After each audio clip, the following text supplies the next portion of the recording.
Hey there everybody, this is Lee with Creative2xmom, and this video is going to be a part of the Homeschool Curriculum Review Series. This is an open collaboration series which is being hosted by April at The Simple Rugged Path. So I will leave her channel linked down below as well as the playlist for the entire series. I hope you will check it out. In this series of videos we are talking about our curriculum, what's worked for us, what hasn't worked for us, how we're adapting it, what we think of it. And this week's subject is writing. Now I have a 7th grader, a 4th grader, and a 1st grader. And my 7th grader and my 4th grader actually take writing classes at their school. So we don't do a formal writing curriculum in our home. However, I have been trying to incorporate writing more across curriculum, particularly with my 7th grader this year. Just trying to get them to write not only about their experiences, but doing some more research and just trying to get them writing in more subjects. So I want to share with you some of the resources that we've been using lately and how they're working for us. I'm going to be linking all of these into a blog post, which I will have down below as well. I want to get you all the links to the resources and everything, so that will be its own blog post. Check the description box below.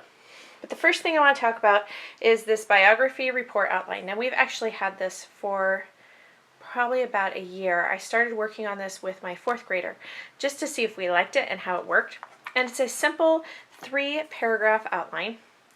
So what we did is we had just finished Little House in the Big Woods, and I knew that she had some interest in Laura Ingalls Wilder, so I picked up one of these Who Was books on the author, and we just started going through this. You know, the person's name, their birthday, where they were born, description of the family, description of the childhood. That's the first paragraph.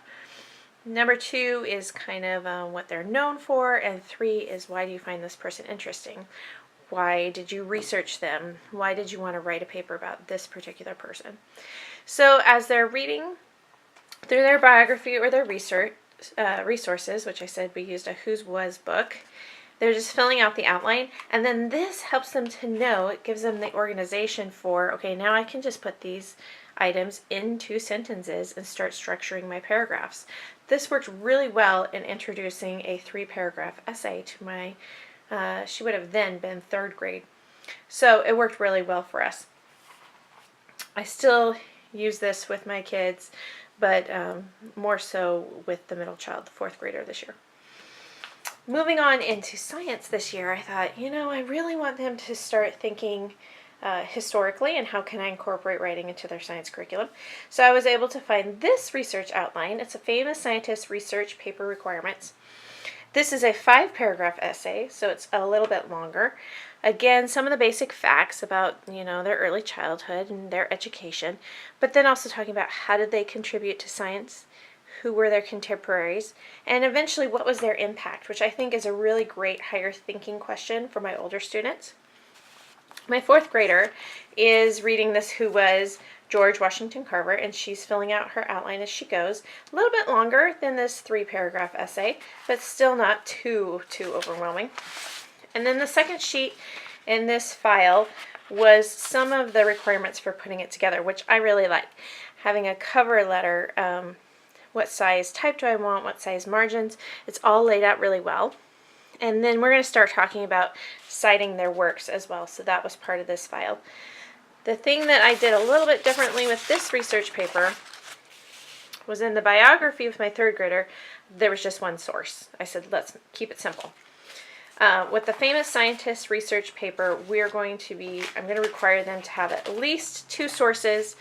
One has to be a book, and then any other sources after that can be internet searches, reputable websites. We're going to be talking about how to analyze websites, what are some good websites to use, encyclopedia, but at least one of their resources has to be from a book. The last thing I want to share with you is this Who Is, and it's a story of my life. It's a journal, and we just pulled this out. I wanted to find something that would make writing just fun, take the pressure off of it, make it just something fun, talk about yourself, do a lot of narrative writing, and these are just fill in the blank pages. Your favorite games to play outside, your favorite games to play inside, favorite superheroes, what would your superhero powers be? So there's a variety. Map your room, which I think is a really great one. What's in your junk drawer? Oh my, if we could list the things in my junk drawer. What do you collect? So we're going to be going through this together. I wanted to take the pressure off, show them that writing can be fun, that they actually have a lot more to say than they think they do. I believe this one is recommended for second grade and up, but it's even been fun for my older students to just give them a chance to just sit down and kind of write for pleasure. I don't grade this. This is just to get them quickly writing about what they already know, and that writing doesn't have to be a high pressure assignment. Right now my 7th grader and my 4th grader are working through these. I think I'm going to pick one up next year when I have a 2nd grader and just get him started on that idea. So no formal writing curriculum, but I wanted to get some resources out to you, give you some ideas of how you can take writing into some other curriculums, and that it can actually be a lot of fun and well organized. It was nice to find resources like this that kind of takes some of the planning end off of things for myself.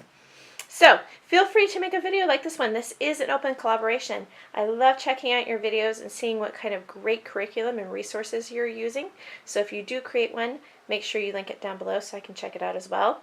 Also check the description box for the playlist on this collaboration, as well as the blog post, which will have all these resources linked for you. Hope you guys enjoyed this one, and we'll see you next time. Bye guys.